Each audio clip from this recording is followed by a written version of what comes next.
नमस्कार दोस्तों। चलिए मैं आज आप लोग को झारखंड में जो जेएसएससी ने फॉर्म निकाला हुआ है उसके बारे में मैं आपको जानकारी देने वाला हूं, जिसमें कि आपको माध्यमिक आचार्य का यानी आप लोगों को शिक्षक का माध्यमिक शिक्षक का वैकेंसी निकला हुआ है। इसके बारे में मैं आपको जानकारी देने वाला हूं। तो दोस्तों, अभी तक मेरे यूट्यूब चैनल को आपने सब्सक्राइब नहीं किया, सब्सक्राइब कर लीजिए और बेल आइकन को ऑन कर लीजिए ताकि जो भी मैं वीडियो डालूं वो आप तक पहुंच सके। तो दोस्तों, वीडियो कुछ लंबा हो सकता है क्योंकि मैं पूरा नोटिफिकेशन को लेकर के बैठा हूँ और एक एक चीज़ को मैं आप लोग को समझाऊंगा कि किस कैटेगरी में किस तरीके से आपको फॉर्म भरना है। क्योंकि शिक्षक का बहाली यहाँ पर जो जेएसएससी ने निकाला हुआ है वो लगभग सीट जो है, मैं आप लोग को एक बार बता दे रहा हूँ कि सीट जो आया हुआ है 1300 समथिंग आप लोग का सीट है। ठीक है, एक 1373 सीट आप लोग का ये इसमें वैकेंसी आया हुआ है। इसमें जो आप लोग का फॉर्म अप्लाई हो रहा है 27 जून से स्टार्ट हो चुका है और इसका जो लास्ट डेट है अप्लाई करने का वो मैं आप लोग को वीडियो में बताऊंगा। सारा कुछ आगे क्लियर करते चलूंगा। चलिए हम लोग स्टार्ट कर लेते हैं वीडियो को। तो दोस्तों, देख सकते हैं ये वैकेंसी निकला हुआ है माध्यमिक आचार्य का। ठीक है, तो दोस्तों यहाँ पर आप लोग देख पा रहे हैं जो पत्र संख्या है झारखंड सरकार का 3236। ठीक है, दिनांक 2/6/2025 द्वारा अग्रसित स्कूल शिक्षा एवं साक्षरता विभाग के पत्रांक 16 से 56 दिनांक 26/5/2025 द्वारा संशोधित रिक्तियों के विरुद्ध नियुक्ति के लिए भारत के नागरिकों से विभिन्न पत्र में झारखंड प्रशिक्षित माध्यमिक आचार्य संयुक्त परीक्षा 2025 के लिए ऑनलाइन आवेदन आमंत्रित किए गए हैं। तो इसको आप लोग ऑनलाइन फॉर्म को अप्लाई कर सकते हैं दोस्तों। इसमें जो परीक्षा शुल्क रहेगा, नॉर्मल जो भी लोग रहेंगे उनके लिए 100 रुपये आप लोग का परीक्षा शुल्क लिया जाएगा। और इसके साथ में जो अनुसूचित जनजाति और अनुसूचित जाति के अभ्यर्थी हैं उसके लिए केवल आप लोग को 50 रुपये ही आप लोग को ऑनलाइन फीस जमा करना पड़ेगा। इसके बाद दोस्तों, मैं आप लोगों को थोड़ा थोड़ा आप लोगों को बताऊं क्योंकि 107 पेज का ये पीडीएफ है, नोटिफिकेशन दिया हुआ है, तो मैं थोड़ा थोड़ा आप लोग को बता दे रहा हूँ।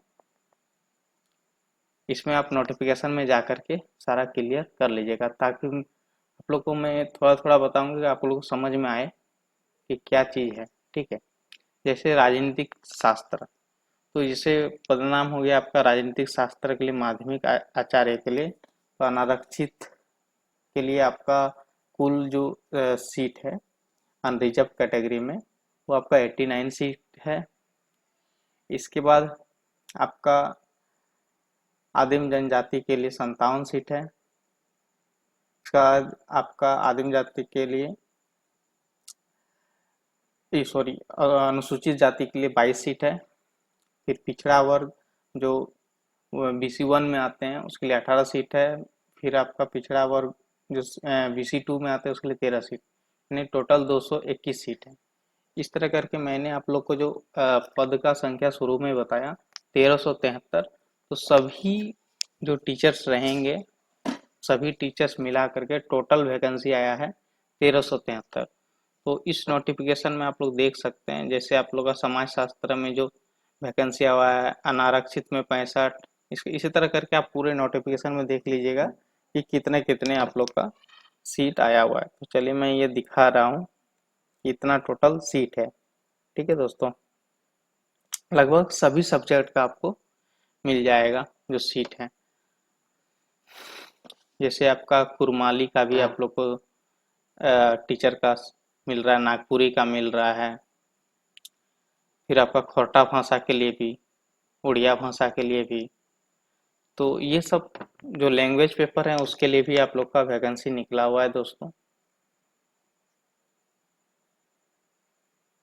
यहाँ पर एक चीज दिया हुआ है कि कोटिवार रिक्ति, यानी जो क्या बोलेंगे, जैसे आप लोग कास्ट के पे जो देखते हैं BC1 BC2 हो गया, इसके बाद अनुसूचित जाति हो गया, अनुसूचित जनजाति हो गया, अनरिजर्व कैटेगरी हुआ, तो उसमें जो कोटी में टीचर का जो वैकेंसी दिया हुआ है, मान लीजिए किसी का BC2 में 2 सीट है और अनरिजर्व कैटेगरी में मान लीजिए 5 सीट है, तो वो सबको आ, ये संशोधन कर सकते हैं। किसी में अगर मान लीजिए 5 है तो उसको 2-3 कर सकते हैं।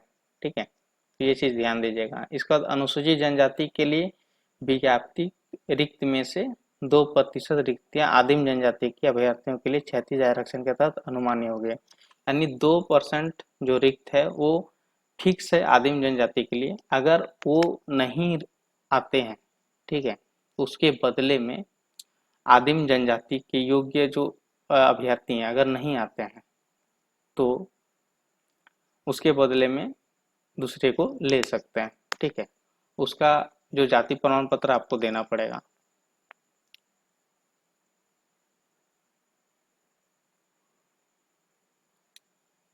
इसके बाद दोस्तों जो मैं आप लोग को अब एक वेतन के बारे में मैं बता देता हूँ। जैसे माध्यमिक आचार्य राजनीतिक शास्त्र एवं माध्यमिक आचार्य समाज शास्त्र के लिए जो पे मैट्रिक लेवल आपका 6 है, इसमें आपका वेतन जो रहेगा 35,400 से लेकर के 1,12,400 तक का रहेगा। ठीक है, ये आपका वेतनमान होगा। और इसमें जो न्यूनतम शैक्षणिक योग्यता चाहिए उसमें आप लोग देख सकते हैं दोस्तों, आपका ग्रेजुएशन चाहिए, प्लस में आपका PG होना चाहिए और बीएड भी आपका साथ में होना चाहिए। यानी PG प्लस बीएड प्लस आप लोग का ग्रेजुएशन, ये 3 चीज होना अनिवार्य है। और दोस्तों एक चीज आप लोग ध्यान दीजिएगा कि जो सब्जेक्ट के लिए, मान लीजिए राजनीतिक शास्त्र से आपने ग्रेजुएशन किया हुआ है तो आपको राजनीतिक शास्त्र में 50% से आपको ग्रेजुएशन और PG होना चाहिए। 50% प्लस अगर है तो और अच्छी बात है। ठीक है, तो ये चीज़ ध्यान दीजिएगा। इसके बाद दोस्तों चलिए मैं नीचे आता हूँ। ये सभी टीचर का मैंने आप लोग को बताया। इसके बाद और दूसरे टीचर का भी मैं एक सेकंड, जो निःशक्त आरक्षण कोटि में आएंगे उन लोगों को 5% का अंक का छूट मिलेगा। मान लीजिए मैंने आपको बताया कि 50% अंक है, तो अगर निःशक्त लोग हैं, इसके बाद अनुसूचित जाति या अनुसूचित जनजाति है, उनका 45% भी अगर आया हुआ है तो उसमें भी वो फॉर्म को अप्लाई कर सकते हैं। ये चीज़ आप लोग ध्यान दीजिएगा। ठीक है, इसके बाद देख सकते हैं दोस्तों जो आपका लैंग्वेज पेपर है। ठीक है, जैसे हो गया आपका उर्दू, संथाली, बंगला, मुडारी हो, कुड़ुक, कुरमाली, नागपुरी, खोरठा, उड़िया, तो ये सब सब्जेक्ट के लिए भी आप लोग को जो टीचर का बहाली लेगा उसमें आप लोग का जो वेतन रहेगा 35,400 से लेकर के 1,12,400 तक रहेगा। ठीक है, इसमें भी आप लोग को PG होना चाहिए, बीएड होना चाहिए और साथ में आपका ग्रेजुएशन होना चाहिए। और जो आप लोग इसमें सब्जेक्ट में 50% अंक होना चाहिए जिस सब्जेक्ट से आप फॉर्म को अप्लाई कर रहे हैं, ये ध्यान दीजिएगा। इसके बाद दोस्तों विशेष शिक्षा आचार्य। ठीक है, विशेष शिक्षा आचार्य का भी वेतन सेम ही रहेगा 35,400 से लेकर के 1,12,400 तक। ठीक है, इसमें जो आपका क्वालिफिकेशन होना चाहिए, विशेष शिक्षा में आपका बीएड होना चाहिए और आपका PG होना चाहिए। इसके बाद आपका ग्रेजुएशन भी होना चाहिए। ठीक है, इसके बाद आपको प्रमाण पत्र ये जैसे विशेष शिक्षा, बहुविकलांगता, शारीरिक एवं तांत्रिक में स्नातक डिप्लोमा होना चाहिए। स्वर्ण हानि में सेकेंडरी स्तर, शिक्षक प्रशिक्षण पाठ्यक्रम, ये सब का आप लोग को डिग्री होना अनिवार्य है। ये चीज आप लोग ध्यान दीजिएगा। ठीक है, इसके बाद दोस्तों आपका आता है आर्टिफिशियल इंटेलिजेंस एवं कोडिंग। कोडिंग का भी यहाँ पर आप लोग को टीचर के लिए जो बहाली निकाला हुआ है, इसमें भी आप लोग को वेतन जो है 35,400 से लेकर के आपका जो वेतन है 1,12,400 तक है। ठीक है, तो इसमें जो न्यूनतम शिक्षा है ये MSc होना चाहिए। इसका या तो आप MCA किए हुए हैं। ठीक है, आपको 50% मार्क्स से पास आउट होना चाहिए। इसका ME और MTech होना चाहिए, रिकॉग्नाइज यूनिवर्सिटी से होना चाहिए 50% मार्क्स से। इसके बाद आपका BE या BTech कंप्यूटर साइंस, तो ये सब आप लोग का क्वालिफिकेशन है दोस्तों, ये आपको क्वालिफिकेशन पूर्ण है तभी आप जाकर फॉर्म अप्लाई कीजिएगा, ये चीज़ आप लोग ध्यान दीजिएगा। ठीक है, तो मैं हल्का फुल्का आप लोग को थोड़ा सा क्लियर कर रहा हूँ, क्योंकि बहुत सारा अब इस चीज़ को अगर लेके बैठ जाएं तो आप लोग को मैं पूरा क्लियर 1 घंटा में भी क्लियर नहीं कर पाऊंगा। तो इसका जो अंतिम तिथि है उसके आधार पर ही मान्यता होगा। ठीक है, ये चीज़ आप लोग ध्यान दीजिएगा। और अगर कोई मेडल लाए हुए हैं, ठीक है, अंतर्राष्ट्रीय ओलंपिक कमेटी तथा उनसे संबंधित फेडरेशन द्वारा आयोजित प्रतियोगिता में अगर मेडल लाए हैं, भारतीय ओलंपिक संघ एवं उससे संबंध फेडरेशन द्वारा आयोजित राष्ट्रीय चैंपियन स्तर की प्रतियोगिता प्रथम स्थान, राष्ट्रीय स्तर की प्रतियोगिता विश्व रिकॉर्ड, अगर ये सब चीज में आए हुए हैं तो इसमें भी आप लोग को छूट मिलेगा। आप लोग इसको फॉर्म को अप्लाई कीजिएगा। ठीक है, खेल कोटा से भी आप लोग को सीट मिलेगा। जो उम्र की गणना किया जाएगा तो ये चीज आप लोग ध्यान दीजिएगा कि न्यूनतम जो उम्र होगा यानी कम से कम जो होगा 1/8/2025 से आप लोग का एज देखा जाएगा। तो 1/8/2025 तक आपका उम्र जो है वो 21 साल हो जाना चाहिए, और अधिकतम उम्र जो है वो 1/8/2025 से ही लिया जाएगा। अधिकतम उम्र अनारक्षित यानी एवं आर्थिक रूप से कमजोर वर्ग के लिए 40 वर्ष है। ठीक है, अत्यंत पिछड़ा वर्ग एवं पिछड़ा वर्ग अनुसूचित 2 के लिए आपका 42 वर्ष है। महिला के लिए आप लोग का 43 ईयर्स है। अनुसूचित जाति पुरुष एवं महिला के लिए 45 वर्ष, अनुसूचित जनजाति पुरुष एवं महिला दोनों के लिए 45 वर्ष, ये आप लोग का अधिकतम आयु है। ठीक है, जो निःशक्त अभ्यर्थी है उसके लिए अधिकतम आयु में 5 साल आपका वृद्धि हो जाएगा। आप लोग का लेकिन एक चीज याद रखिएगा, निःशक्तता प्रमाण पत्र आप लोग को देना होगा। ठीक है,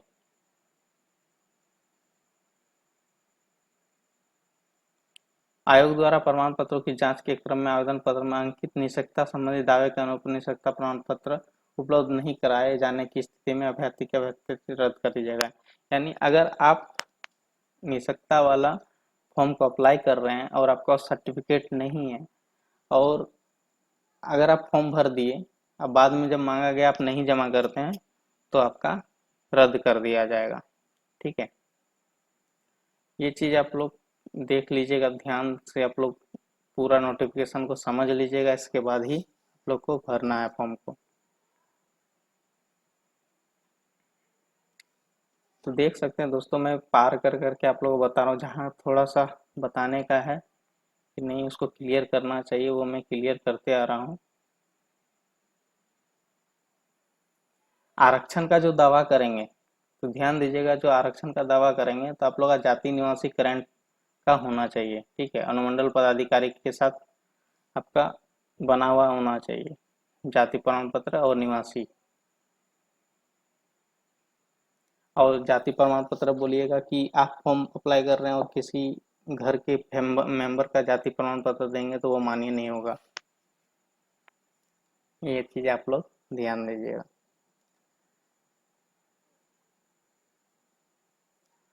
ऑनलाइन जो आप लोग का फॉर्म को भरना है इसमें कुछ दिशा निर्देश दिया गया है कि जैसे आवेदक भरने के लिए जो फोटो एवं आपको पूर्ण हस्ताक्षर है यानी साइन और फोटो का स्कैन आप लोग को रख लेना है। ये चीज आपको ऑनलाइन जो कराने जाएगा ये सब और देख लेंगे, उससे कोई दिक्कत नहीं है।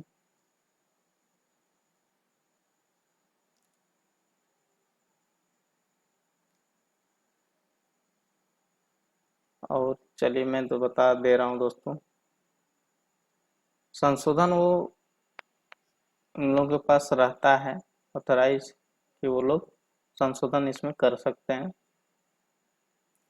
इसमें आप लोग को मैं डेट बता देता हूँ। रजिस्ट्रेशन करने का सूचना आप लोग को मैंने पहले ही बताया कि 18/6 से भरा रहा था और 17/7/2025 के मध्य रात्रि तक, यानी ये जो फॉर्म अप्लाई होगा यानी 17/7/2025 यानी इस महीने के 17 तारीख तक इस फॉर्म को आप लोग अप्लाई कर सकते हैं। यानी आपका रजिस्ट्रेशन हो जाना चाहिए। रजिस्ट्रेशन आप लोग का 17/7/2025 मध्य रात्रि तक, यानी 12 बजे रात तक आप लोग 17/7 तक रजिस्ट्रेशन कर लेना है।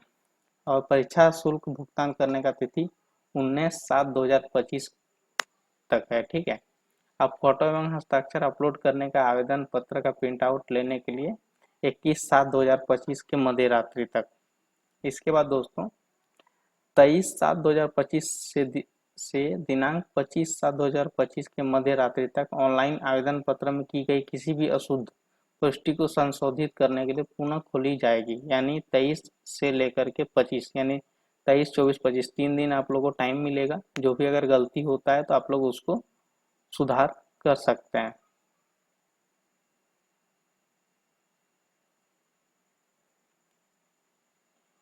इसमें आप परीक्षा शुल्क भुगतान करने की प्रक्रिया ये दिया हुआ है दोस्तों।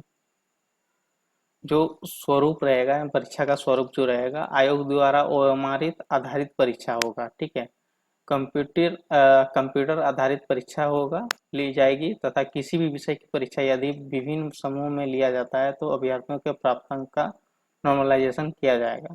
ठीक है। कंप्यूटर आधारित परीक्षा के आधार पर अभ्यर्थी की मेगा सूची उनके प्राप्तांक के नॉर्मलाइज अंक के आधार पर तैयार किया जाएगा तथा परीक्षा फल प्रकाशन के पश्चात उन्हें नॉर्मलाइज अंक ही दिया जाएगा।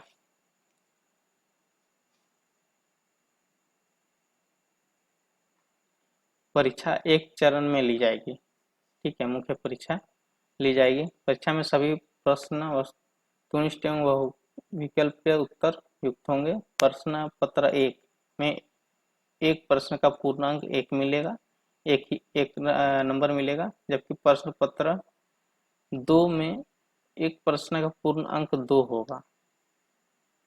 प्रश्न पत्र 1 एवं प्रश्न पत्र 2 में गलत उत्तर के लिए अंकों की कटौती नहीं की जाएगी। तो याद रखिएगा, एक आप लोग का माइनस मार्किंग, यानी प्रश्न पत्र 1 एवं प्रश्न पत्र 2 में गलत उत्तर के लिए अंकों की कटौती नहीं किया जाएगा। ठीक है। मुख्य परीक्षा का 2 पत्र होगा, याद रखिएगा 2 पत्र होगा। एक पत्र में आपका 1-1 नंबर का रहेगा और दूसरा पत्र में आपका 2-2 नंबर का रहेगा क्वेश्चंस। मुख्य परीक्षा के 2 पत्र होंगे और 2 पालियों में ली जाएगी। 2 पालियों में आपका एग्जाम होगा। प्रत्येक पत्र के परीक्षा की अवधि 3 घंटा की होगी।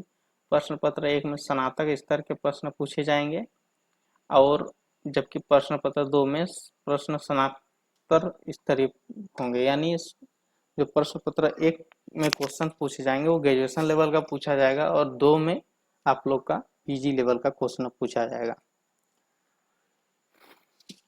पत्र 1 में सामान्य ज्ञान, कंप्यूटर संचालन के सामान्य जानकारी सहित 100 नंबर का होगा। हिंदी और अंग्रेजी 100 नंबर का, इन टोटल 200 नंबर का आपका क्वेश्चंस होंगे। इसके बाद आपका सेकंड पत्र में जिस विषय में आप माध्यमिक यानी सेकेंडरी और क्लास 9th और 12th स्तर पर नियुक्ति होनी है, उस विषय की परीक्षा 300 नंबर का होगा।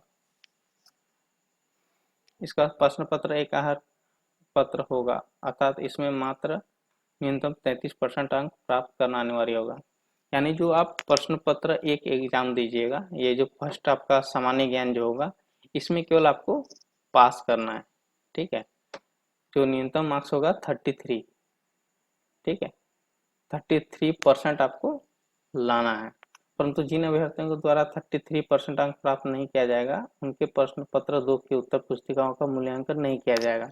यानी आपको पत्र 1 में 33% आपको लाना ही है। अगर आप नहीं ला पाते हैं तो आप, अगर पत्र 2 पास भी हो जाते हैं तो आप अभ्यर्थी आपको चयन नहीं किया जाएगा। ये चीज आप लोग ध्यान दीजिएगा। ठीक है। सामान्य ज्ञान में ये जो क्वेश्चंस का सिलेबस दिया हुआ है दोस्तों, ये सिलेबस आप लोग देख लीजिएगा। पूरा आप लोग को सिलेबस इसमें बताया गया है। ठीक है।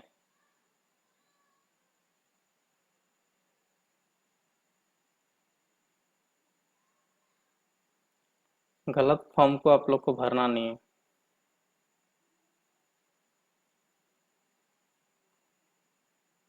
जैसे परीक्षा केंद्र में मोबाइल से ये सब तो ले जाना नहीं है, सब सभी कोई जानते हैं।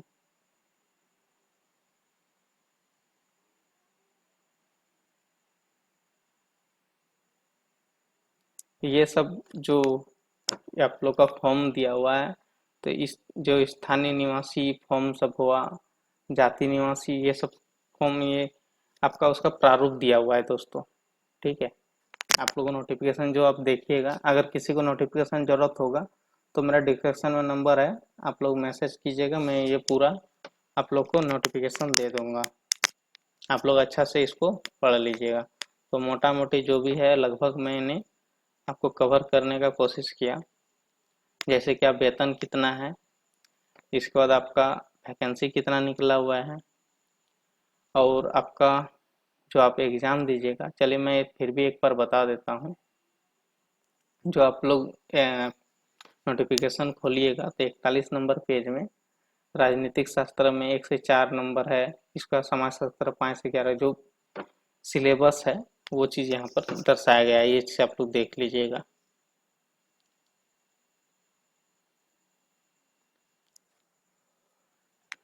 तो ये सारे चीज़ें जो है इसको पढ़ के ही आप लोग को फॉर्म को अप्लाई करना है दोस्तों, ये चीज़ आप लोग ध्यान दीजिएगा। ऐसा नहीं कि आप लोग जो मन सो भर दिए। तो ऑनलाइन जहाँ भी कराने जाते हैं तो पहले अपने हिसाब से एक नोट्स बना लीजिए, उसके हिसाब से ही आप लोग ऑनलाइन में कैफ़े में जा कर के आप ऑनलाइन कराइएगा, क्योंकि गलती कैफ़े वाला से भी कभी कभी हो जाता है। ठीक है, तो ये पूरा सिलेबस आप लोग देख सकते हैं, नीचे जितने भी आप देख रहे हैं आप लोग का पूरा सिलेबस है, सभी सब्जेक्ट का आपको सिलेबस मिलेगा।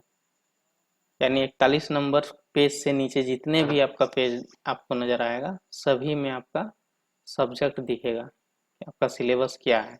उस सिलेबस के अनुसार ही आप लोग को स्टडी करना है। तो जो सब्जेक्ट का आप फॉर्म अप्लाई कर रहे हैं तो उसी को लेकर के आप लोग को पढ़ना है कि क्या सिलेबस दिया हुआ है। ठीक है, क्योंकि 300 नंबर का आप जिस सब्जेक्ट के लिए आप फॉर्म को अप्लाई कर रहे हैं, मान लीजिए ग्रेजुएशन आपने हिंदी से किया है तो आपका हिंदी का क्वेश्चन 300 नंबर का रहेगा। सेकंड पत्र आप एग्जाम दीजिएगा 300 नंबर का रहेगा। और सबसे बड़ी बात है कि दोस्तों माइनस मार्किंग इसमें नहीं है, तो ये बहुत अच्छी चीज़ है। इसमें कट ऑफ भी बहुत ज़्यादा जाता है दोस्तों, ये ध्यान दीजिएगा, क्योंकि माइनस मार्किंग नहीं है। नोटिफिकेशन में क्लियर किया हुआ है कि नंबर नहीं काटा जाएगा। सभी सब्जेक्ट का सिलेबस मैंने आप लोग को दिखा रहा हूँ, जो इसलिए स्क्रॉल कर रहा हूँ कि आप लोग देख पाइए। तो ये मैंने मोटा मोटी आप लोग को बता दिया दोस्तों। तो यानी आप लोग को 17/7 तक फॉर्म को अप्लाई कर देना है, यानी रजिस्ट्रेशन आप लोग कर लीजिएगा। और कुछ भी दिक्कत आता है समझने में तो आप नंबर मेरा डिस्क्रिप्शन में दिया हुआ है, लोग मैसेज कर लीजिएगा, मैं आप लोग को क्लियर कर दूंगा। तो दोस्तों आप लोग को अगर वीडियो अच्छा लगा तो लाइक शेयर कर दीजिएगा, और अभी तक बेल आइकन को ऑन नहीं किया तो ऑन कर लीजिए, ताकि जो भी मैं वीडियो डालूँ आप तक पहुंच सके। थैंक यू दोस्तों।